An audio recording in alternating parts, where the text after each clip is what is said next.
الحمد لله رب العالمين والصلاة والسلام على سيد الأنبياء والمرسلين أما بعد فأعوذ بالله من الشيطان الرجيم بسم الله الرحمن الرحيم قال تبارك وتعالى في القرآن المجيد والفرقان الحميد إن الله وملائكته يصلون على النبي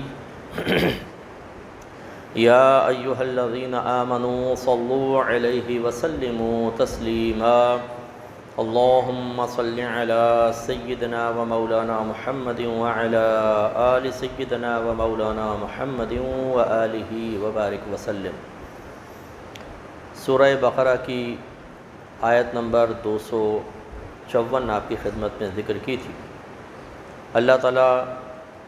مومنین کو مخاطب کر کے ارشاد فرماتا ہے، یا ایھا الذین آمنوا، اے ایمان والو، انفقوا مما رزقناکم، تم خرچ کرو ان چیزوں میں سے جو ہم نے تمہیں عطا فرمائی، من قبلی، اس سے پہلے، ان یأتی یوم، کہ آ جائے وہ دن، لا بیع فیہ، کہ جس میں کوئی خرید و فروخت نہ ہوگی، ولا خلۃ، اور نہ کوئی رشتہ داری، دوستی، بھائی چارہ ہوگا، ولا شفاعۃ، اور نہ کوئی سفارش ہوگی،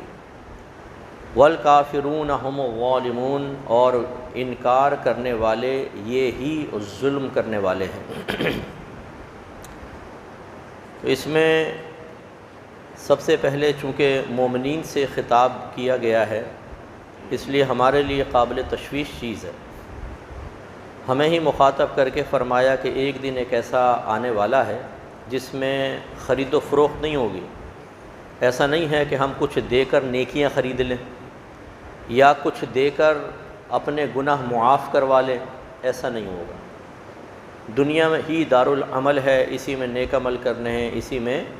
گناہ سے بچنا ہے۔ گناہ ہو جائے تو توبہ اسی میں کرنی ہے، ظلم ہو جائے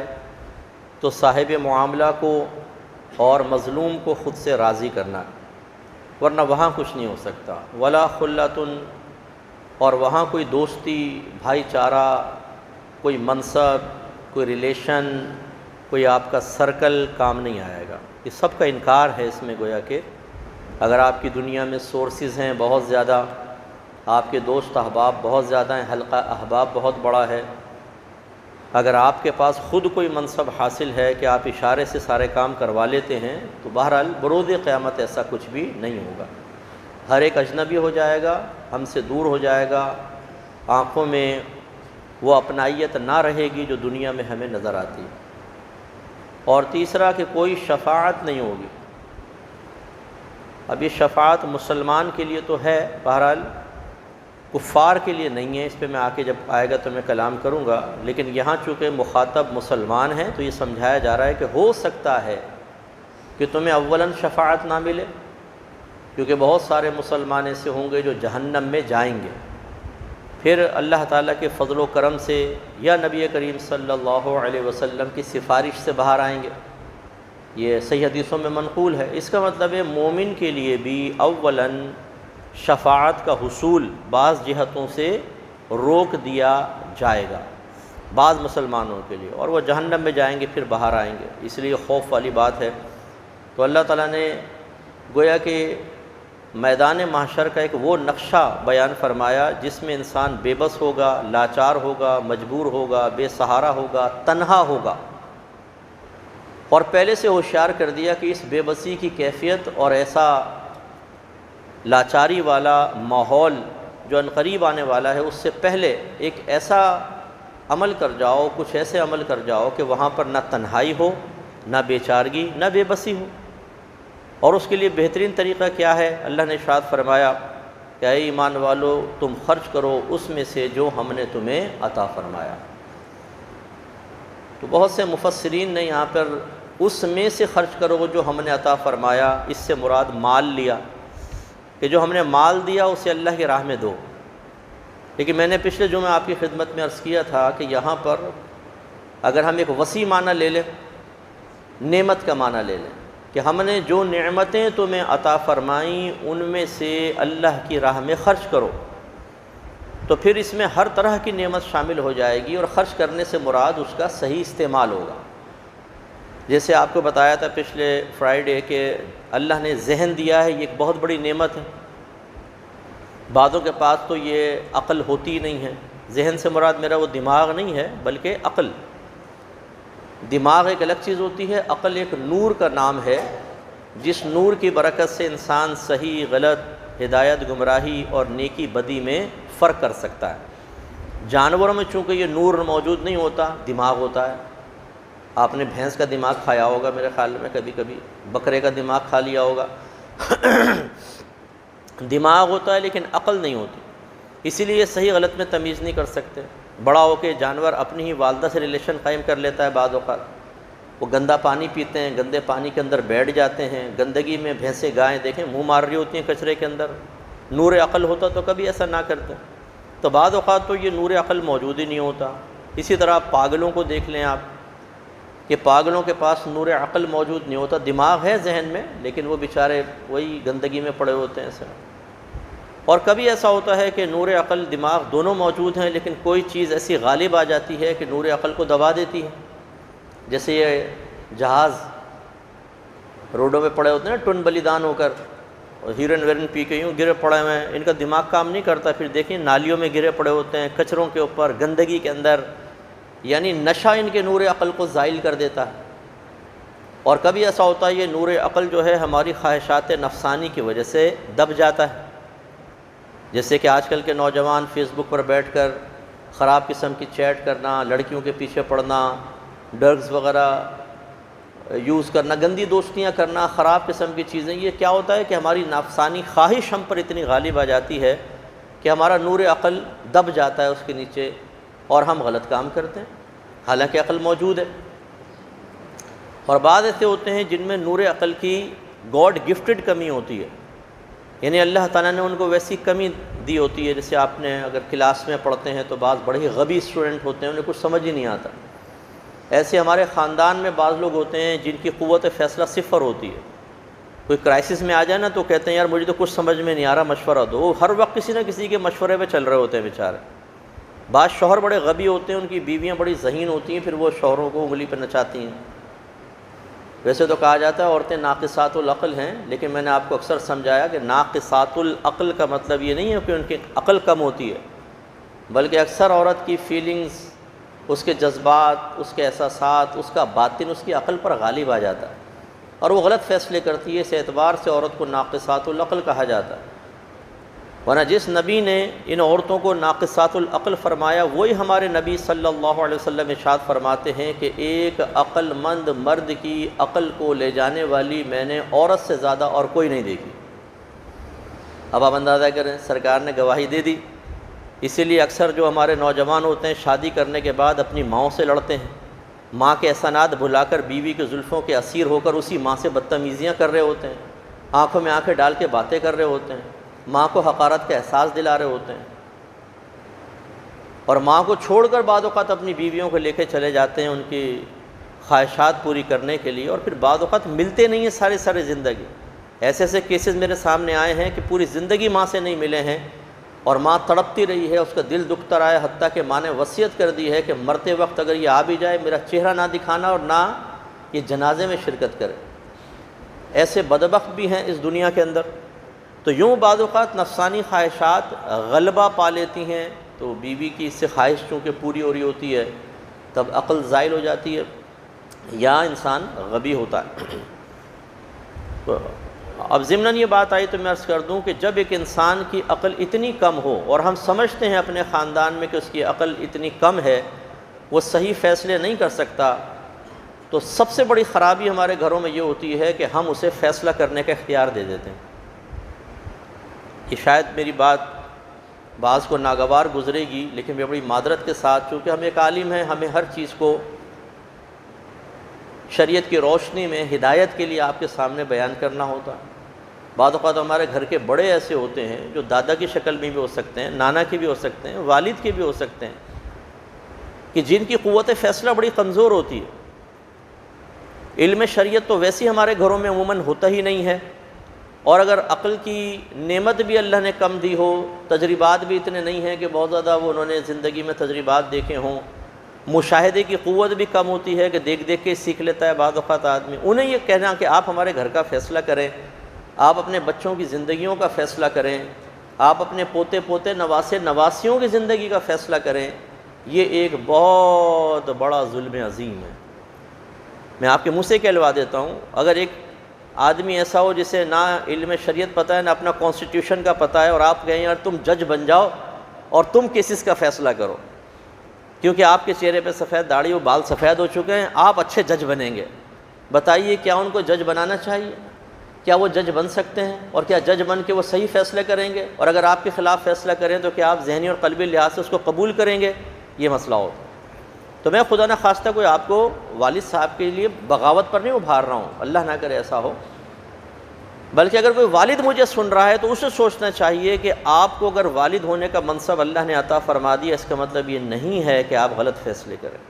اگر آپ یہ سمجھتے ہیں کہ میرے اندر قوت فیصلہ کی کمی ہے تو خدا را اپنے آپ کو آخرت کے حساب و کتاب کے لیے آگے نہ لائیں۔ یہ میں آپ کو بارہا سمجھا چکا ہوں کہ اولاد کو ہم ڈراتے ہیں دیکھو اپنے ماں باپ کا ادب احترام کرو ورنہ آخرت برباد ہو جائے گی، لیکن ساتھ ہی دائرہ ادب میں رہ کر میں والدین سے بھی کہتا ہوں کہ اس کا مطلب یہ نہیں ہے کہ آپ ماں باپ ہو گئے تو اولاد پہ جتنا مرضی ظلم کریں آپ کو اللہ تعالیٰ بخش دے گا۔ شرعی احکام کے جیسے مکلف اولاد ہے، ایسے ہی شرعی احکام کی مکلف ماں باپ بھی ہیں۔ جیسا ظلم سے اللہ تبارک و تعالیٰ نے ایک جج کو منع کیا، حاکم اسلام کو منع کیا، اولاد کو منع کیا، کیا والدین ان آیات کے مخاطب نہیں ہیں کہ آپ ظلم مت کرنا؟ آپ کے نبی نے فرمایا اگر ظلم کا تصور ہی نہ ہوتا، ماں باپ اولاد کے حق میں اپنے نیچے والوں کے حق میں جو فیصلہ کرتے وہ شرعی لحاظ سے بھی ٹھیک ہوتا، تو کبھی آپ کے نبی یہ نہ فرماتے کہ اپنی اولاد میں عدل سے کام لو اگرچہ بوسہ لینے میں۔ یعنی سرکار نے فرمایا اپنے اولاد میں عدل و انصاف کرو، ظلم و زیادتی نہ کرو، حتیٰ کہ اگر پیار کرنا کا معاملہ ہو نا، ایک بچے کو پیار کیا تو دوسرے کو بھی کرو، پھر تیسرے کو بھی کرو۔ یوں نہ کرو کہ بیٹے کو 2 پیار کیے ہیں 2 دفعہ اور بیٹی کے سر پہ 1 دفعہ پیار کر لیا، بیٹے کو سینے سے لگا لیا اور بیٹی کے خالی سر پہ ہاتھ پھیر کر رخصت کر دیا۔ زندگی میں گفٹ دے رہے ہیں تو بیٹے کو 2 کروڑ کی دکان دے دی اور بیٹی کو صرف جہیز میں کچھ 10-15 لاکھ کا مال دے کر کہا جاؤ بیٹا تمہیں میں نے فارغ کیا اور وراثت بھی اسی میں حل ہو گئی۔ یہ ماں باپ آخرت میں کھڑے کر دیے جائیں گے اولاد کے سامنے، اولاد کے سامنے، اور حساب و کتاب ہوگا۔ اس لیے جتنے والدین مجھے سن رہے ہیں وہ ہوشیار رہیں، اور جتنے ابھی بنے ہی نہیں ہیں وہ بھی ہوشیار رہیں۔ اگر آپ لوگوں نے انمیرڈ ہیں اور یہ تصور کر لیا کہ ماں باپ بننے کے بعد تو ایک حکومت ہاتھ میں آ جائے گی اور جو چاہے فیصلہ کریں گے ٹھیک ہوگا، نو۔ اسی لیے ہم نے اپنی کتاب قرب الہی میں جب یہ چیپٹر ڈالا ہے تو نوجوانوں کو سمجھایا ہے کہ آپ ابھی سے ہی وہ تمام چیزیں سیکھ لیں جس کی بنا پر آپ ایک اچھے تربیت کرنے والے ماں باپ بنیں۔ آپ ظلم نہ کریں، آپ بہترین طریقے سے اپنے گھر والوں کو جنت کا راستہ دکھانے والے بن جائیں۔ اس کے لیے ہم نے اس پہ پورا طریقہ کار درج کیا ہے۔ تو میں آپ سب سے گزارش کرتا ہوں کہ اگر آپ نے یہ بک نہیں خریدی تو لیں، قرب الہی بیسٹ بک ہے اس دور کی، ہدایت کے سلسلے میں، باطنی صفائی کے لیے، اللہ کا قرب حاصل کرنے کے لیے، اس زمانے کے جو دیندار بنے ہوئے ہیں ان کے فتنوں سے محفوظ رہنے کے لیے یہ کتاب بہترین ہے۔ تو خلاصہ کلام یہ ہوا جو میں آپ کو سمجھا رہا ہوں کہ بعض اوقات ایسا ہوتا ہے کہ ہمارے گھر میں بڑے غلط فیصلہ کر رہے ہوتے ہیں۔ میں اس کی ایک مثال آپ کو دیتا ہوں۔ ایک نوجوان نے مجھے کہا کہ مفتی صاحب میں پڑھا لکھا نوجوان ہوں، میں نے باہر تعلیم حاصل کی ہے، میری والدہ کہتی ہیں کہ تمہیں ہمارے ایک رشتہ دار کی بیٹی سے شادی کرنی ہے، ابا جان کہتے ہیں کہ تمہیں میرے ایک رشتہ دار اس کی بیٹی سے شادی کرنی ہے۔ جھگڑا چل گیا گھر کے اندر، اور دونوں لڑکیاں وہ ہیں جو بالکل جاہلہ ہیں، ان کو میں جانتا ہوں کہ وہ کیسی عادات کی حامل ہیں اور ہمیں زبردستی کہہ رہے ہیں آپ کو کریں۔ اب میں کیا کروں بتائیں؟ میرے تو دل مائل نہیں ہو رہا، میرے تو ذہن ہی اس کو قبول نہیں کر رہا لڑکی کو، لیکن والد صاحب نے الٹیمیٹم دے دیا ہے کہ اگر تو نے میری بات نہیں مانی تو مرتے وقت میرے جنازے میں شرکت مت کرنا، میری شکل بھی مت دیکھنا۔ یہ ایموشنلی بلیک میلنگ۔ تو یہ اکثر معاملات ہوتے ہیں۔ میں اسی لیے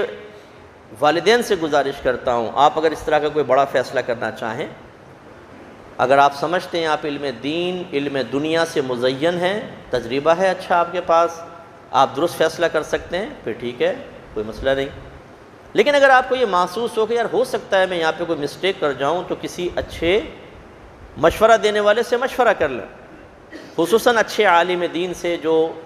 تجربہ رکھتے ہوں، مشاہدہ ان کا گہرا ہو، علم دنیا علم شریعت ان کے پاس ہو، ان سے مشورہ کریں۔ اچھا یہ میں نے نہیں کہا علم شریعت ہو اس سے مشورہ کر لیں، علم دنیا کا بھی لفظ میں نے کہا ہے، کیونکہ بعض اوقات دیندار ہمارا طبقہ جو ہوتا ہے یہ اتنا زیادہ دنیا سے شغف نہیں رکھتا ہے۔ میں چونکہ دینی فیلڈ سے وابستہ ہوں، مجھے زیادہ پتہ ہے، بعض بچے ہمارے گاؤں سے آتے ہیں، سٹیز کے اندر دارالعلوموں میں داخلہ لے لیتے ہیں، انہیں سٹی کے بچوں کو کچھ نہیں پتہ ہوتا، نہ انہوں نے اسکول پڑھا ہے، نہ کالج، نہ یونیورسٹی کا انہوں نے ماحول دیکھا۔ 4 5 6 لڑکے گاؤں سے اٹھ کر آ جاتے ہیں، وہ گرائیں ان کے ساتھ ہوتے ہیں، یہ 5 6 ہی باہر نکلتے ہیں، 5 6 ہی اسٹڈی کرتے ہیں، 8 سال یہ 5 6 ہی مل کر گزار لیتے ہیں۔ اس کے بعد ان میں سے کسی کو کوئی مسجد وغیرہ مل جاتی، اور اس کے بعد وہی گرائیں ملنے آتے ہیں ان کے حجرے کے اندر، باقی وہ لوگوں سے زیادہ اگر امام بھی بن جائیں تو بس نماز ختم ہوئی، ہاتھ ملایا اپنے حجرے میں یا کندھے پہ رومال رکھا اور نکل گئے صاحب باہر اپنے دوستوں کے پاس۔ ان کا ایک مخصوص ماحول ہوتا ہے۔ اب آپ سوچیں کہ جی ہمارے مسجد کے مفتی صاحب جو ہیں وہ تو ماشاءاللہ عالم دین ہیں، علم شریعت کے حامل، چلو ان سے مشورہ کر لیں، ہو سکتا ہے ان کو اتنا تجربہ ہی نہ ہو، گڑبڑ ہو سکتی ہے۔ اور ہمارے دارالعلوم میں جو دور حدیث تک سلیبس مقرر کیا ہے، دور حدیث تک، وہ بعض اوقات ایک طالب علم کی خود دینی ضرورت کو پورا کرنے کے لیے کافی نہیں ہے۔ اس میں ہو سکتا ہے بہت سی دینداری مجھ سے ناراض ہو جائیں، کیونکہ ہمارے ہاں فقہ میں پڑھاتے ہیں نور الاضاء، اس کے بعد قدوری، اس کے بعد ہدایہ، شرح وقایہ، کنز الدقائق، یہ مخصوص کتابیں ہوتی ہیں، اور ان کے وہ سلیبس مخصوص سے ہوتے ہیں جن سے بعض اوقات ایک طالب علم کی خود دینی ضرورت پوری نہیں ہو پاتی۔ مسائل ایسے لکھے ہوئے ہیں پوری تفصیل سے نہیں ہے، اس لیے میں چیلنج کرتا ہوں ان کتابوں کو ایک طرف رکھیں اور بہار شریعت کو ایک طرف رکھیں۔ آپ دیکھیں گے بہار شریعت میں زیادہ مسائل ہوں گے، ان میں کم ہیں، اور وجہ اس کی یہ ہے کہ ان بزرگوں نے ان کتابوں کو درسی کتاب بنانے کے لیے لکھا ہی نہیں تھا، انہوں نے تو لکھا تھی کتاب، فقہ کی کتاب لکھ دی، ہم نے انتخاب کیا اس کو رکھ دیتے ہیں دارالعلوم میں۔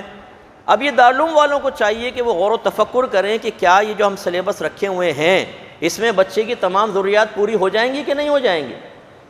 اور ضروریات صرف یہ نہیں ہے کہ وضو، غسل، تیمم، کپڑے پاک کرنا، ان کو حتیٰ کہ کپڑے پاک کرنے کے پورے مسائل موجود نہیں ہوں گے اس کے اندر، جس طرح اصولی لحاظ سے بہار شریعت میں ہیں، یا اب جدید ٹیکنالوجی جو آ گئی ہے جیسے آٹومیٹک واشنگ مشین ہے، اس میں کپڑے کیسے پاک ہوں گے، تمام ہمارا سلیبس نکال کے دیکھ لیں دارالعلوم کا کوئی ایک طریقہ لکھا ہی نہیں ہوا اس میں، اس کا مطلب کچھ اور چیزیں بھی چاہیے نا۔ تو یوں بعض اوقات ایسا ہوتا ہے، جو میرا تجربہ یہی ہے کہ دور حدیث سے فارغ ہونے والا بچہ جو امام بھی بن چکا ہو، اس سے آپ بیسک مسائل پوچھیں اس میں پھنس جائے گا۔ ایک ہمارے علاقے میں مسجد بنی جو تقریباً 12 سال پہلے کی بات بتا رہا ہوں، تقریباً 1.25 کروڑ روپے اس پہ خرچ آیا۔ 12 سال پہلے کا 1.25 کروڑ کافی ہوتا ہے۔ اس میں ایک امام صاحب لگ گئے، وہ ہمارے پاس تخصص پڑھنے کے لیے آ گئے، ڈائریکٹ تخصص میں۔ ویسے تو میں لیتا نہیں ہوں، میں پیچھے سے لیتا ہوں دور حدیث سے، تاکہ 2 سال تربیت میں رہے بچہ ہماری، لیکن لے لیا۔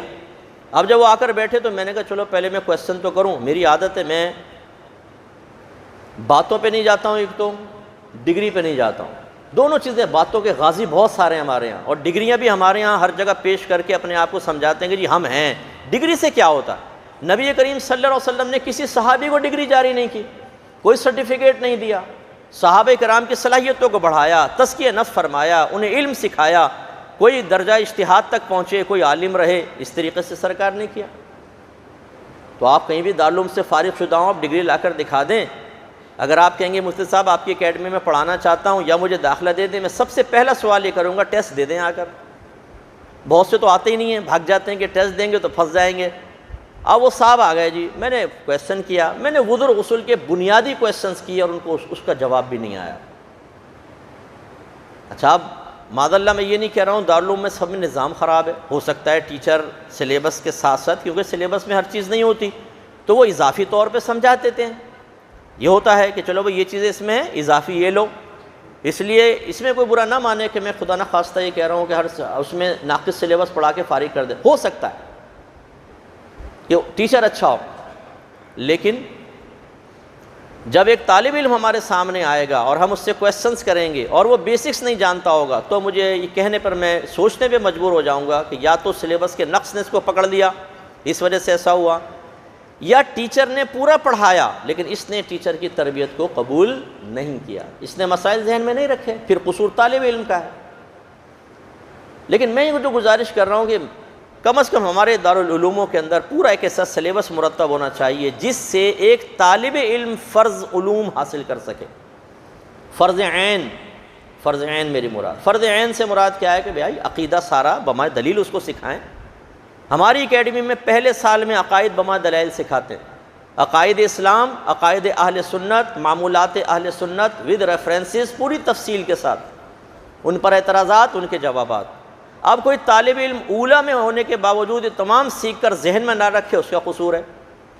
اور اکثر ایسی ہوتا ہے، ابھی بھی میں لاسٹ ایئر پڑھاتا ہوں دورہ حدیث اور تخصص، دورہ حدیث میں بخاری پڑھاتا ہوں، تخصص تقریباً 2 گھنٹے میرے اس میں ہوتے ہیں، میں زیادہ اس میں آخری محنت کرتا ہوں، آخری سال ہوتا ہے، اور اس میں ابھی بھی میں نے عقائد ختم کروائے ہیں، حالانکہ اولیٰ میں پڑھ کر آئے تھے، پھر بھی میں نے پورے عقائد دوبارہ پڑھائے کہ ابھی تازہ جائیں گے باہر، تمام عقائد اس میں دلائل جو ہے ہمارے معمولات پر، ہمارے نظریات پر، ہمارے عقائد پر اعتراضات ہوتے ہیں، وہ اعتراضات ان کی حقیقت کیا ہے، ان کے جوابات، پھر اس کے ساتھ ساتھ جو ہمارے اندر خرافات اور غلطیاں ہیں وہ بیان کرتا ہوں کہ اس کا مطلب یہ نہیں ہے کہ اگر آپ کا تعلق اہل سنت سے ہے اور ایک سنی آدمی غلط کام کر رہا ہے تو آپ یہ کہیں کہ چونکہ یہ سنی ہے اس لیے غلط بھی کرے تو ہمارا اپنا ہے۔ ارے بھائی، نبی کریم صلی اللہ علیہ وسلم نے اگر کسی کے اوپر سزائیں جاری فرمائیں تو کیا وہ سارے پرائے تھے؟ وہ اپنے ہی تھے نا، لیکن جب غلطی کریں گے تو سزا کے مستحق ہوں گے، غلطی کریں گے تو ہماری دوستی آپ سے شریعت کی وجہ سے ہے، آپ کے ذاتی مفادات یا آپ کی شکل صورت کی وجہ سے تو نہیں ہے،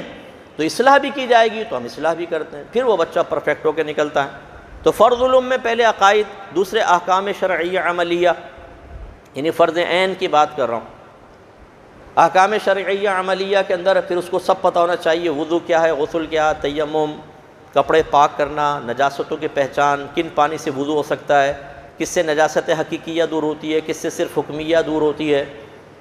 اسی طرح اس کو حیض و نفاس کے مسائل بھی آنے چاہیے کہ کل وہ شوہر بنے گا، اسے پتہ ہونا چاہیے حالت حیض اور نفاس میں بیوی سے کتنا ریلیشن قائم کر سکتے ہیں، کتنا نہیں، کس سے اس سے کتنا فائدہ حاصل کر سکتے ہیں اور کتنا فائدہ حاصل نہیں کر سکتے۔ اگر بیوی جاہلہ آ گئی گھر کے اندر، وہ مسئلہ پوچھے جی حیض کا یہ پرابلم آ گیا مجھے بتائیں، تو یہ نہیں شوہر کہے جی اللہ مالک ہے، اللہ بخشنے والا ہے، یہ کیا بات ہو گئی بھائی؟ پھر تو قرآن و حدیث کو سائڈ میں رکھ دیں، اللہ تو پہلے ایسے بھی بخشنے والا ہے، تو عالم دین کو کم از کم سکھانا چاہیے۔ ایسے ہی ہمارا طالب علم خرید و فروخت کرے گا، پیسہ انویسٹ کرے گا، وہ کرائے پہ چیز کو لے گا دے گا، بھی شادی ہوگی تو حقوق ہیں، طلاق کے مسائل ہیں، عورت کے حقوق ہیں، عورت کے فرائض ہیں، نان نفقے کے مسائل ہیں۔ اسی طرح اگر پیسہ آ گیا، حج فرض ہو گیا تو حج کے مسائل تمام اس کے ذہن میں مستحضر ہونے چاہیے، زکوٰۃ کے مسائل، دیگر چیزیں۔ تو ہمارے دارالعلوم میں جو سلیبس ہے اس میں بیسکس اور بنیادی چیز تو ہے، لیکن اس میں بیسکس بنیادی چیزوں میں بھی بعض میں کمی ہے، اور ڈیپ پڑھتا ہے تو پھر طالب علم، چونکہ ہم تو مقید ہوتے ہیں اس جتنی تحریر ہے اس کے مطابق پڑھانے کے، تو کوئی بہت ہی اچھا ماہر ٹیچر ہو تو وہ کمی پوری کرے گا، ورنہ اگر ایسا ٹیچر ہو جو کہے گا بھئی جتنا مجھے سلیبس دیا مجھے تو سال میں ختم کرنا ہے، اگر سال میں ختم نہیں کروں گا تو مینجمنٹ کہے گی حضور آپ نے کیا پڑھایا، تو بھائی سمجھ میں آئے نہ آئے چلاؤ، پوری کتاب کا اتنا چیپٹر ختم کرنا ہے۔ ہدایہ جو پڑھاتے ہیں نا، ہدایہ اگر تفصیل سے پڑھائیں پورے سال میں اتنا سا چیپٹر ہوگا، اتنی بڑی جلد رکھی ہوئی ہے ہدایہ کی، جو تیز پڑھا کے سمجھ میں آئے نہ آئے، ایک دن سمجھ لو اگلے دن بھول جاؤ، وہ ایسے صورتحال ہوتی۔ تو ایسے میں اگر اب تیسری چیز گناہوں کی معرفت، سب سے بڑی، ظاہری گناہ کیا ہے، باطنی گناہ کیا ہے۔ باطنی گناہ خاص طور پر جو دل سے تعلق رکھتے ہیں، ان کی تعریف، ان کی توضیح، ان کی علامات، پھر ان گناہوں کو کیسے دور کرنا ہے، اس کے دور رکھنے پہ استقامت کیسے حاصل کرنی ہے۔ اکثر دارالعلوم اس سے خالی، یہی وجہ ہے کہ جو علماء آپس میں اکثر لڑ رہے ہوتے ہیں اور اپنی نفرتوں کے وائرس اپنی اگلی آنے والی نسلوں کے اندر منتقل کر کے چلے جاتے ہیں کہ ایک دوسرے کی شکل دیکھنے سے مسلمان نفرت کرتا ہے، اور کرنے والا کون ہے؟ مربی، جو دعویٰ کرتا ہے کہ میں تربیت کرنے والا ہوں، میں لیڈر ہوں، وہ لیڈ کرنے والا نفرت عام کر کے چلا جاتا ہے اور آنے والی نسلیں مل کر نہیں بیٹھتی ہیں۔ ایک دوسرے کی شکل نہیں دیکھتے ہیں، مسجد میں آ جائیں تو یہ دیکھ کے ہاتھ تک نہیں ملاتے ہیں، ایک کرسچن سامنے سے آ جائے تو مسکرا کے مل لیتے ہیں اس سے، وہ مسلمان جس کے لیے نفرت کا وائرس ڈال کر کوئی گیا ہے اسے سامنے دیکھیں گے تو ہٹ جائیں گے۔ اور ناراض نہ ہو، ہمارے ہاں تو ماحول یہ بن چکا ہے کہ ناراضگی نہ ہو تب بھی یہی رویہ ہے، یہ میرا آستانہ یہ تیرا آستانہ ہے۔ اپنے آستانے کا کوئی معمولی سا منصب والا بھی آ جائے تو ہاتھ چوم لیں گے، دوسرے آستانے کا کوئی عالم دین بھی آ جائے اس کے ساتھ عقیدت کا وہ اظہار نہیں ہوگا یہ کر کے نکل لیا، ارے بھائی عالم دین ہے، ابھی تو تم نے اس کا ہاتھ چوما ہے، کیوں چوما ہے؟ حالانکہ غیر عالم ہے، نہیں وہ ہمارے یہ آستانے کے فلاں عہدے دار تھے اس لیے ہم نے ہاتھ چوما۔ عہدوں کی تعظیم کر رہے ہو تم، دین کی تعظیم مقصود نہیں ہے۔ تو ہمارے ہاں جو دارالعلوم سے بچے جو تزکیہ نفس حاصل کر کے نہیں نکل رہے ہیں، وہ جب لیڈ کرنا شروع کرتے ہیں اور لیڈر بنتے ہیں تو آپ خود سمجھ لیں کہ اس طرح کے آدمی کے ہاتھ میں جب لیڈرشپ آ جائے گی وہ کیا کرے گا۔ اور ناراض نہ ہوں، یہ اکثر خود فیصلے نہیں کرتے ہیں، مشیر جن کو ہم شروع اور حواشی کہتے ہیں، یہ متون ہوتے ہیں، متون اصل ہوتا ہے، پھر اس کی شرح حواشی جو حاشیے سائڈ میں لگے ہوتے ہیں نا، شروع حواشی کون ہوتے ہیں؟ یہ مشورہ دیں، حضور آج آپ کے بارے میں یہ کہہ دیا، حضور وہ ایسا کہہ رہا تھا، حضور آپ کچھ کریں ورنہ یہ بہت برا کام کر رہا ہے۔ حضور کے پاس ٹائم ہی نہیں ہوتا کہ ان سے براہ راست رجوع کر لیں، حضور انہی کے مشوروں کے اوپر چل پڑتے ہیں، کسی کو گالیاں بک رہے ہیں، کسی کی ٹانگیں کھینچ رہے ہیں، اسٹیج کے اوپر ایک عالم دین کے خلاف جس سے دنیا نفع حاصل کر رہی ہو، اگر آپ اس کے خلاف بولیں گے آپ کو کتنا فائدہ حاصل ہوگا یہ بتائیں؟ جو لوگ بدزنوں کے اس سے دور ہو جائیں گے، اور آپ پوری چیز دے نہیں سکتے ہیں، آپ نے تو ایک شخص کی آخرت کو برباد کر دیا۔ یہ کیوں ہوتا ہے؟ ہمارے دارالعلوموں میں نصاب ایسا ڈالا ہی نہیں گیا۔ اچھا پھر میں حقیقت کا انکار نہیں کروں گا، میں بالکل گراؤنڈ ریلیٹیز پہ کام کرتا ہوں، بعض اوقات ٹیچر اتنے اچھے ہوتے ہیں، یہ حدیث پڑھا رہے ہیں، حدیث میں کوئی نقطہ آیا اس میں سب بات سمجھا دی، لیکن اصل کیا ہے؟ ایک الگ اگر سلیبس مقرر ہو نا تو بچے کو دلچسپی ہوتی ہے کہ بھی اتنی چیزیں یاد کرنی ہیں مجھے۔ پہلے میں نے باطنی گناہ ان کا علاج لکھی تھی کتاب، ہم نے سلیبس میں وہ رکھی، ہر طالب علم کو اس کو یاد کرنا، سمجھنا اور اس کا امتحان دینا لازم۔ اب وہ عمل نہ کرے تو یہی کر سکتے ہیں نا بھائی، ٹھونس تو نہیں سکتے اس کے اندر، سمجھا ہی سکتے ہیں۔ اب میں نے جب اپنی کتاب یہ قرب الہی لکھ لی ہے، یہ سلیبس میں ڈال دی، بیسٹ بک ہے اس وقت تصوف کی، آپ پڑھ کر دیکھیں، میں اسی لیے آپ سے کہتا ہوں، مجھے اللہ کی رحمت سے امید ہے، اور تخصص میں خود پڑھا رہا ہوں، یہ دورہ حدیث میں خود پڑھاتا ہوں۔ انشاءاللہ مجھے امید ہے کہ ہمارے بچے جب ہماری تربیت کے بعد نکلیں گے تو اگر بغیر تربیت کے نکلتے تو فرض کر لیں 100 درجے فتنہ پھیلاتے فرض کر لیں تو کم از کم 10 درجے تک تو میں لے آیا ہوں گا۔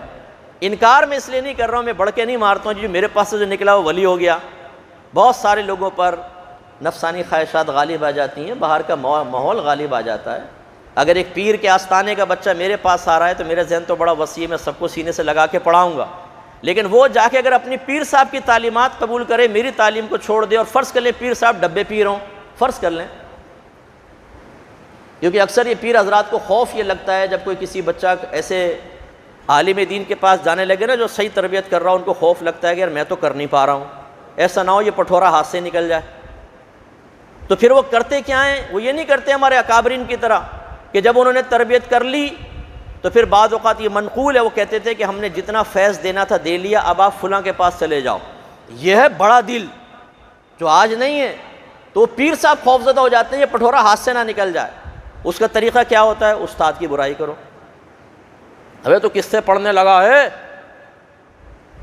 ہم روحانیت میں آگے ہیں تو ان کی بات مان رہا، ہٹ ادھر سے۔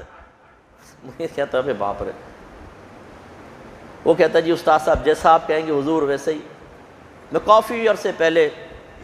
پڑوسی ملک میں گیا تبلیغ دین کی غرض سے، وہاں میں نے بہت سارے مبلغ تیار کیے، انہیں بیانات کے لیے لگایا، مسجدوں میں درس کریں، ان کو بنا کے دیتا تھا بیان، غیر عالم تھے، قرآن حدیث تو ہاتھ میں پکڑا نہیں سکتے، پورا بنا کے بس اتنا آپ کو بیان کرنا آپ کریں۔ ایک نوجوان نے مسجد میں دھماکہ کر دیا، صاحب ایسا بیان شروع ہوا، لوگ اتنے پبلک اس کے گرد جمع ہو گئی، پیر صاحب کو خوف پیدا ہوا۔ کچھ عرصے بعد نوجوان غائب، اب وہ میں نے معلوم کیا بھائی کہاں گیا، وہ اچھا خاصا بیچارہ درس دے رہا تھا، کہا جی ان کے پیر صاحب نے منع کر دیا کہ ہماری طرف سے تمہیں اجازت نہیں ہے۔ اچھا اجازت نہیں ہے، اس کا سبب تو بیان کرو، کیوں نہیں ہے؟ بس نہیں ہے، پیر صاحب ہے نا، ہم نے کہہ دیا نہیں کرنا ہے، یہ حالت ہوتی ہے۔ تو اب اگر ہم کتنا بھی کچھ پڑھا لیں، سامنے والا ایسا ہو کہ اس کی اپنے نفسانی خواہشات غالب ہوں، ماں باپ اس پہ اثر انداز ہو جائیں، اس کے دوست احباب گیدرنگ ایسی ہو، یا وہ اسی طرح کے کسی جاہل آدمی کے ہاتھ میں ہو، تو پھر میرا قصور تو نہیں ہے بھائی، میں تو کوشش کرتا ہوں حتی الامکان، جو کر رہا ہوں وہ آپ کو بتا رہا ہوں۔ تو میں یہ عرض کرنا چاہ رہا ہوں کہ ہمارے دارالعلوموں میں ایسا سلیبس متعین ہونا چاہیے جس میں بچے کی ظاہری باطنی تربیت کا اہتمام ہو۔ تو یہ جو فرض عین ہے، دعویٰ میں یہ کر رہا تھا کہ ہمارے دارالعلوموں میں جو اکثر سلیبس ہے، سلیبس کی بات کر رہا ہوں، ٹیچر اپنے طور پہ پڑھا رہا ہو الگ بات ہے، سلیبس ایسا نہیں ہے جس سے بعض اوقات فرض عین پورا ہو جائے۔ اس لیے ہم نے تو اپنی اکیڈمی میں یہ کیا ہے، اور میں یہ سب کو مشورہ دیتا ہوں کہ دورہ حدیث کی ڈگری اس وقت تک جاری نہ کی جائے جب تک بچہ پورا تخصص نہ کر لے، جیسے ہم نے اپنے اس میں دارالعلوم میں کیا ہے۔ 6 سال کورس ہے، 5 سال میں عالم دین بنتے ہیں، 1 سال میں تخصص فی الفقہ ہوتا ہے، وہ میں پڑھاتا ہوں مین سبجیکٹ، اور بھی ٹیچر ہیں ماشاءاللہ وہ پڑھاتے ہیں، لیکن 2 سبجیکٹ 2 پیریڈ میرے ہوتے ہیں جس میں انہیں بہت اچھا کرنے کی کوشش کرتا ہوں۔ تو ہمارے دارالعلوم میں، ادارے میں، اگر کوئی دورہ حدیث کر کے چلا جائے گا اسے ڈگری نہیں ملے گی۔ پہلے تخصص کرو، میری دانست میں تم اس قابل بن جاؤ کہ تم سارے مسائل مجھ سے سیکھ لو، لوگوں کو سکھانے پہ قادر ہو جاؤ، اس کے بعد تم معاشرے میں جاؤ گے ہماری ڈگری سے۔ پھر ہم ذمہ دار ہیں کہ ہاں ہم نے پڑھایا ہے بھائی، اب کچھ غلطی کرے گا تو آپ ہم سے کہہ سکتے ہیں مفتی صاحب آپ نے یہ مسئلہ نہیں سمجھایا تھا اس بچے کو، میں تو پوری بہار شریعت سمجھاتا ہوں، پڑھاتا ہوں، یاد کرواتا ہوں، سختی کر کر کے یاد کرواتا ہوں، کوئی مجھے کہہ نہیں سکتا کہ آپ نے مسئلہ نہیں پڑھایا۔ اور میں خود مفتی ہوں، تقریباً 18 سال سے تو احکام شریعت پروگرام کر رہا ہوں میں، اور کتنے لوگوں کو، لاکھوں لوگوں کو مسائل سکھا چکا ہوں، تو مجھے پتہ ہے مجھے طالب علم کو کیا کیا سکھانا ہے اور عوامی ضرورت کیا کیا ہے۔ اس لیے شاید کوئی یہ دعویٰ اگر کرے جی آپ نے اپنے طالب علم کو یہ نہیں سکھایا تو یہ نہیں ہوگا انشاءاللہ، مجھے اللہ کی رحمت سے امید ہے، سلیبس بھی میں نے مقرر کیا ہوا ہے پورا، ہم پڑھاتے ہیں۔ تو خلاصہ کلام یہ ہوا جو ہم آپ کو بتا رہے تھے، کچھ نئے لوگ بھی آ جاتے ہیں نا، اس لیے میں پیچھے سارا دوبارہ کرتا ہوں۔ ہماری بات یہاں سے شروع ہوئی تھی کہ اللہ تعالیٰ نے ارشاد فرمایا اے ایمان والو، اللہ نے تمہیں جو کچھ عطا فرمایا اس میں سے خرچ کرو۔ تو میں نے آپ کو عرض کیا تھا کہ ہم ادھر وسیع معنی لے لیتے ہیں کہ جتنی اللہ نے نعمتیں دیں اسے اللہ کی راہ میں خرچ کرو، صحیح استعمال کرو۔ اس میں ایک دماغ ہے، دماغ رکھنے والوں کی مختلف صورتیں بیان کرتے ہوئے میں یہاں پر آیا تھا کہ بعض اوقات گھر کا سرپرست ایسا ہوتا ہے کہ جس کو علم دنیا حاصل نہیں ہوتا، علم دین، علم شریعت حاصل نہیں ہوتا، اور اللہ تعالیٰ کی طرف سے وہ اتنا ذہین بھی نہیں ہوتا، گاڈ گفٹڈ چیزیں نہیں ہوتی ہیں۔ ایسا شخص اگر گھر کا حاکم بن کر اپنے بعد والوں کے لیے فیصلہ کرنے لگے تو غلطی کے امکانات بہت زیادہ ہیں۔ لہذا انہیں اگر آپ اپنی زندگی کے فیصلے کرنے دیں تو اس میں تباہی کے امکانات بہت زیادہ ہو سکتے ہیں۔ لیکن میں نے پھر عرض کیا تھا کہ میں یہ نہیں کہوں گا آپ بدتمیزی کریں۔ اگر والد صاحب کوئی غلط فیصلہ کرتے ہیں، آپ سمجھتے ہیں شریعت کے خلاف غلط ہے، آپ کسی عالم دین سے، بلکہ کسی مفتی صاحب سے اس پہ فتویٰ لیں، سوال مرتب کر لیں، فتویٰ لیں، دائرۂ ادب میں رہ کے والد صاحب کی خدمت میں پیش کریں کہ والد صاحب نہ آپ کی گرفت کرنے کا میرا ارادہ ہے، نہ میں آپ کو ڈیگریڈ کرنا چاہتا ہوں، نہ اپنی بڑائی مقصود ہے، میری والی سوچ لے لو آپ۔ میں نے اپنی والدہ سے بھی گزارش کی ہے، اپنے والد صاحب سے بھی کی ہے، اور میں آخر میں نے یہ واضح کر دیا ان پر، میں نہیں چاہتا ہوں کہ آپ غلطی کر کے میدان محشر میں اللہ تعالیٰ کی بارگاہ میں قابل گرفت بن جائیں۔ تو گزارش یہ ہے، آپ یہ نیت قصد و ارادہ کر سکتے ہیں، آپ کے دادا ہیں، نانا ہیں، آپ کے والدین ہیں، اللہ نے ان کو اگر منصب دیا ہے تو اس کا مطلب یہ نہیں ہے کہ وہ اولاد کے لیے جتنے غلط فیصلے کریں، نواسا نواسی پوتا پوتیوں کے لیے وہ جائز ہو جائیں گے، نہیں۔ جس طرح شریعت کے مکلف آپ ہیں، انہیں بھی شریعت نے اپنا پابند کیا ہے۔ اس لیے اگر آپ یہ سمجھتے ہیں کہ بڑے غلط فیصلہ کر رہے ہیں، مثال کے طور پہ ایک شخص نے کہا کہ مفتی صاحب میرے فیصلے صاحب ہمارے گھر کے والد صاحب کرتے ہیں، میرے انہوں نے جس سے کہا نا شادی کر لو، میں نے سر جھکا کے شادی کر لی، اب میرے بچے ہو گئے، میرے بچے بچیاں پڑھ لکھ کر ماشاءاللہ ویل ایجوکیٹڈ ہو گئے ہیں، اب میرے ابا جان میری بیٹی کے بارے میں کہہ رہے ہیں کہ تجھے فلاں خاندان کے لڑکے سے نکاح کرنا ہے، اور لڑکا بالکل جاہل اجڑ گنوار ہے، کوئی اس کے اندر اچھی چیز نہیں، اور میری بیٹیاں بہت پڑھی لکھی ہیں، وہ کہتی ہیں ہم تو نہیں کریں گے، اب بتائیں میں کیا کروں؟ اب آپ سے اگر پوچھیں، آپ یہ کہیں گے بیٹا دیکھو دادا کا ادب کرتے ہیں، بیٹا ادب احترام کرتے ہیں، دادا کی بات مانو۔ اب دادا کی بات مان کے شادی ہو جائے، اگلے دن ہی شوہر بیوی کے منہ پہ تماچا مار رہا ہو، اسے ماں بہن کی گالیاں بک رہا ہو. یعنی ابھی ہمارے ایک جاننے والے ہیں، میں نہ اس لیے نہیں ذکر کرتا ہوں کہ کوئی وہاں تک پہنچے نہیں، پوری فیملی ان کی بہت ماشاءاللہ پڑھی لکھی فیملی، ان کی بچی کی کسی سے شادی ہو گئی، وہ لڑکا مارتا پیٹتا گالیاں بکتا، بچی گھر میں بتاتی نہیں تھی کہ چلو گھر چلا لوں، بعد میں بتایا تو والد صاحب کے پیروں تلے زمین نکل گئی کہ ہم نے تو آپس میں کبھی تو کر کے بات نہیں کی ہے، خاندان میں گھر میں اتنی اچھی فیملی، اور یہ ایسا بیٹا تم نے کیوں نہیں بتایا. اس بچی نے جب مجھے گھر کے معاملات بتائے تو اس نے کہا مفتی صاحب میرا شوہر بعد وقت مجھے کچھ ورڈز کہتا تھا، الفاظ ایسے کہتا تھا تو مجھے پتہ نہیں چلتا تھا اس کا مطلب کیا ہے، تو میں نے اردو کی ڈکشنری خریدی،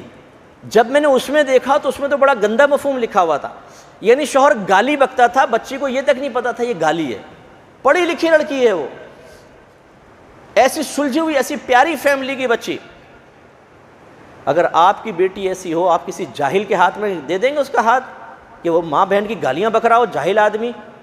اسے یہ نہیں پتا ہو بیوی کا حق کیسے ادا کرنا ہے، اسے یہ نہیں پتا ہو کہ نان نفقہ کیا ہوتا ہے، اسے انسان کی قدر ہی نہ ہو، اپنے ماں باپ کے سامنے، مہمانوں کے سامنے، بچوں کے سامنے عزت اتار کے بار بار ہاتھ پہ رکھے، ایسے جاہل کو دے دیں گے آپ اپنی بیٹی؟ مجھے بتائیں ذرا جان بوجھ کر. کیوں نہیں؟ دادا نے کہا ہے جی، نانا نے کہا ہے. اگر دے دیں گے آپ تو دادا بھی پھنسے گا، نانا بھی پھنسے گا، اور آپ بھی لائن میں کھڑے ہوں گے، اور یہ بچی یہاں پہ کھڑی ہو کر اللہ تعالیٰ کی بارگاہ میں کہے گی ان مردوں کو پکڑ اللہ تعالیٰ، اس نے ہم کمزوروں کے اوپر اپنا فیصلہ نافذ کر کے ہماری زندگیوں کا برباد کیا، آج ان سے حساب لے. اس وقت دادا بھی کانپ رہے ہوں گے، نانا بھی کانپ رہے ہوں گے، ابا جان بھی خوفزدہ ہوں گے کہ یہ ہو کیا گیا. اس لیے بچوں کو بدتمیزی تو نہیں کرنی ہے، لیکن ان کے غلط فیصلوں کو اپنے اوپر نافذ کرنے دیں گے تو ان کی بھی تباہی ہے اور آپ کی بھی تباہی ہے. اور دوسرا میں جو سمجھا رہا تھا، ماں باپ کو سمجھا رہا تھا کہ اگر آپ یہ سمجھتے ہیں کہ بھائی ہم صحیح فیصلے نہیں کر سکتے تو بھائی نہیں مسلط کرو کسی پہ اپنے فیصلے. اس میں پھر کیا ہے؟ مشاورت، آپ مشورہ کریں. یہ تو نہیں کر سکتے نا کہ بچوں سے کہیں بیٹا دیکھو بیٹی میں تو فیصلے کے قابل نہیں ہوں، جس سے چاہے شادی کرو، یہ تو بالکل احمقانہ بات ہوگی. اب آپ یوں کریں، اب میں لا رہا ہوں جہاں سے ہم چلے تھے وہاں پر لے کر آ رہا ہوں. یہ پوائنٹ تھا کہ پھر آپ کو کسی ایسے شخص سے مشورہ کرنا چاہیے جو علم دین بھی رکھتا ہو، علم دنیا بھی رکھتا ہو. اور اس وقت میں نے پوائنٹ یہ بیان کیا تھا کہ صرف علم دین رکھنے والے سے مشورہ مت کیجیے گا، علم دنیا والے سے بھی. اس پر یہ کہا تھا کہ ہمارے دارالعلوموں کے ماحول بعض اوقات ایسے ہیں کہ وہاں پر لڑکے کی، ایک طالب علم کی شخصی تعمیر، ذہنی تعمیر، معاشرتی اعتبار سے اس کو تمام عرف پر آگاہ کر کے مضبوط کرنا یہ نہیں پایا جاتا. اگر آپ صرف کسی دیندار کے پاس پہنچ گئے کہ جی آپ عالم دین ہیں آپ بیان کریں، اور بیچارے نے نہ دنیا کا ماحول دیکھا، نہ عرف پتہ ہے، نہ کالج یونیورسٹی اس نے کبھی دیکھا، وہاں لڑکے لڑکیوں کی نفسیات اسے معلوم نہیں، وہ کبھی سوشل میڈیا پر خود نہیں گیا، یا گیا ہے تو صرف فیس بک تک کسی سے دوستی کر لی، یا یوٹیوب پہ چلے گئے، یا کچھ بس ٹک ٹاک کی کوئی کلپس وغیرہ دیکھ لی، اس کے علاوہ کچھ بھی اس کو نہیں معلوم، اسے کیا پتہ لوگوں کی نفسیات کیا ہے. اس لیے جو دین کے بھی علم رکھتے ہوں، دنیا کے بھی، ان سے آپ مشورہ کریں کہ بھئی میں بچے کی شادی فلاں جگہ کرنا چاہتا ہوں، دین اور دنیا کے اعتبار سے کیسا ہے. وہ عالم دین اگر اچھا مشورہ دیں ان کے مشورے پہ چلیں. از خود فیصلہ کرنا آپ کے لیے خطرناک ہو سکتا ہے، آپ کی آخرت کے لیے خطرناک ہو سکتا ہے. تو یہ ایک ذہن کے بارے میں ہم نے آپ کو بتایا. دوسری جو نعمت ہے، جو اکثر مفسرین نے شاید کا یہی مفہوم لیا ہے کہ ہم نے جو مال تمہیں عطا کیا اس میں سے خرچ کرو. دوسری نعمت مال لے لیتے ہیں. اللہ نے ہمیں پیسہ دیا، سب سے پہلے تو یہ تمییز پیدا کرنا ضروری ہے کہ مال دو طرح کا ہوتا ہے، حلال حرام. پھر حرام دو طرح کا ہوتا ہے. ایک حرام ایسا ہوتا ہے جس کی حرمت براہ راست قرآن پاک کی واضح آیات سے ثابت ہو، جیسے سود، رشوت، چوری چکاری کا پیسہ، ڈاکے کا پیسہ، غریب کا مال لوٹ لینا، غصب کر لینا، وراثتیں دبا لینا، یہ سب قرآن کی واضح آیات سے حرام ہونا ثابت ہے. ایسا جو مال جو قرآن کی واضح آیات سے ثابت ہو اسے کہتے ہیں حرام قطعی. یہ مال کیا ہے؟ حرام قطعی. اور اگر قرآن یا حدیث نے براہ راست منع نہیں کیا ہو، آپ نے کسی مال کے بارے میں پوچھا کہ اس کا کیا حکم ہے، کوئی عالم دین کہتے ہیں قرآن حدیث میں براہ راست منع تو نہیں ہے لیکن ہم اپنی رائے میں کہتے ہیں یہ مال آپ کے لیے ٹھیک نہیں ہے، اس سے آپ کو اجتناب کرنا چاہیے، یعنی ذاتی رائے سے علماء بعض اوقات کسی چیز کو منع کرتے ہیں، اس صورت میں یہ حرام قطعی نہیں کہلاتا، یہ حرام ظنی کہلاتا ہے، ٹھیک ہے۔ اب یہ تفصیل جاننا اس لیے ضروری ہے کہ اگر خدا نخواستہ کوئی شخص مال حرام، مال قطعی جو حرام ہوتا ہے، اسے بسم اللہ پڑھ کر لے لے، کافر ہو جائے گا، اسے اپنا حق کہے، کافر ہو جائے گا، کیونکہ میں نے حق کی تعریف آپ کو بتائی تھی۔ حق کا مطلب یہ ہوتا ہے کہ وہ ذمہ داری جو اللہ تبارک و تعالی کسی ایک کے پیش نظر دوسرے پر لازم کرتا ہے، اسے حق کہتے ہیں۔ اگر اللہ تعالیٰ نے اپنی ذات کے پیش نظر ہم پر کچھ چیزیں لازم کی ہیں، وہ اللہ کا حق کہلائیں گی، جیسے 5 وقت نماز پڑھنا، گناہ سے بچنا، مال آ گیا تو قربانی کرنا، زکوٰۃ دینا، حج کرنا، اللہ کا حق کہلائے گا۔ اور اگر اللہ تعالیٰ نے ایک بندے کے پیش نظر بندوں پہ کوئی چیز لازم کی ہے تو یہ اس بندے کا حق کہلائے گا،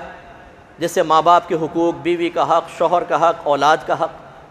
اب اگر کوئی حرام قطعی کو کہے یہ میرا حق ہے، تو وہ کیا دعویٰ کر رہا ہے کہ اللہ نے تجھ پر اس کا دینا مجھ پر لازم کیا ہے، یہ ذمہ داری اللہ نے عائد کی، یہ مال مجھے پہنچا۔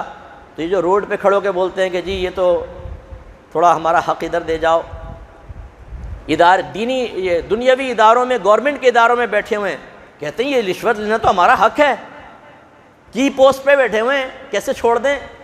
اب جیسی حق کہیں گے دائرہ اسلام سے باہر ہو جائیں گے۔ ایسے حرام قطعی کو اگر ثواب کی نیت سے صدقہ کیا، آپ دائرہ اسلام سے باہر ہو جائیں گے،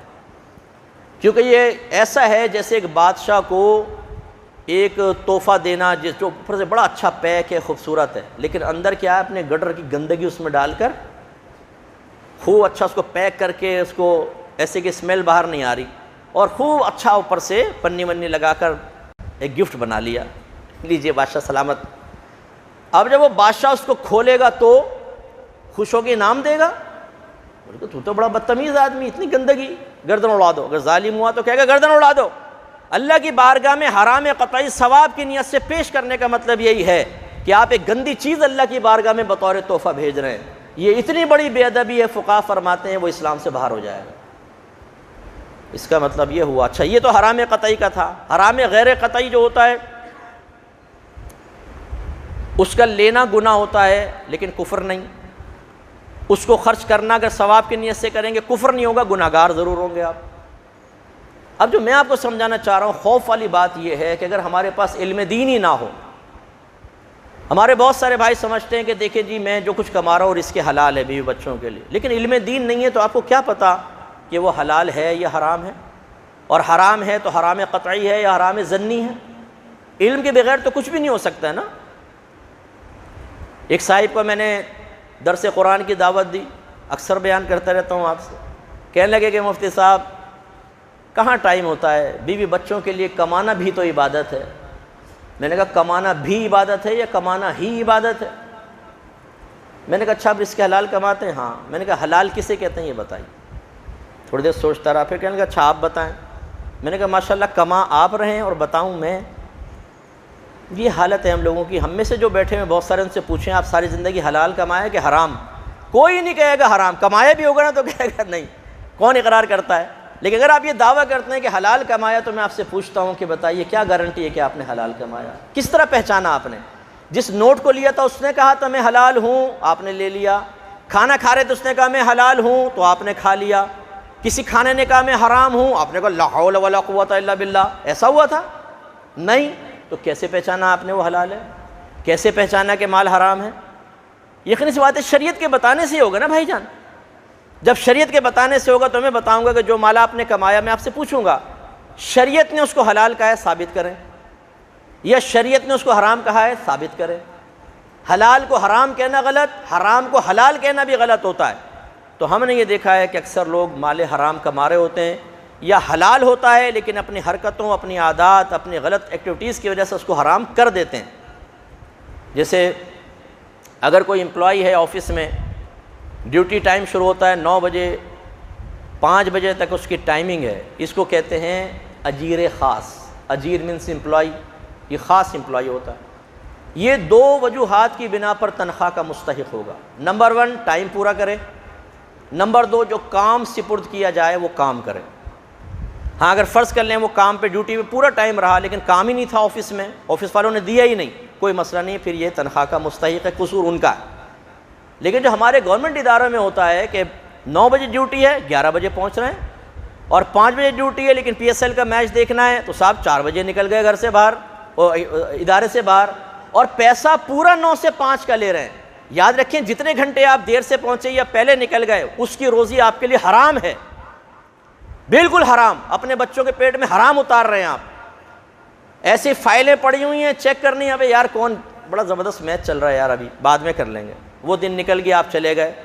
جتنا آپ نے کام میں تاخیر کی ہے یا کام نہیں کیا ہے اس کی سیلری لینا حرام ہے آپ کے لیے۔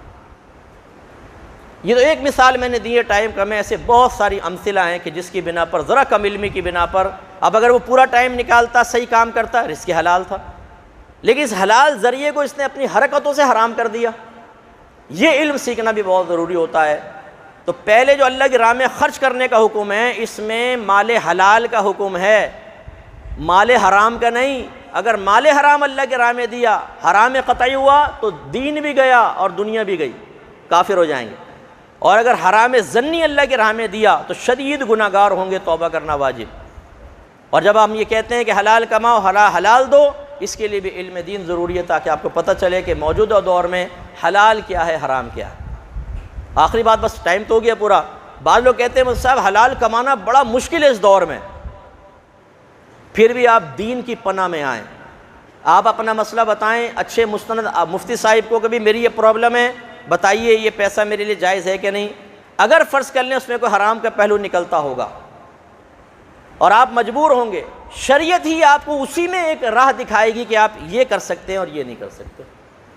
جب آپ عالم سے پوچھ لیں گے، مفتی صاحب سے پوچھ کر عمل کریں گے، پھر آپ کی آخرت میں کوئی گرفت نہیں ہوگی، اور انشاءاللہ ہر مسئلے کے اندر ایسا کچھ نہ کچھ نکل آتا ہے کہ آپ کے لیے رعایت کی صورت بن سکتی ہے۔ لیکن جہاں نہیں نکلے گی وہاں پر پھر ہماری شریعت ہمارے ہاتھ میں نہیں ہے، وہ تو اللہ اور رسول کی شریعت ہے۔ جہاں تک ہمیں اختیار ہوگا رعایت دے سکتے ہیں، جہاں نہیں ہے وہاں منع کریں گے، وہاں پھر آپ کو جہاد کرنا پڑے گا، چاہے کتنے بڑا نقصان ہو، ورنہ آخرت برباد ہوگی۔ اس کی تفصیل انشاءاللہ زندگی رہی تو نیکسٹ فرائیڈے عرض کریں گے۔ وآخر دعوانا ان الحمدللہ رب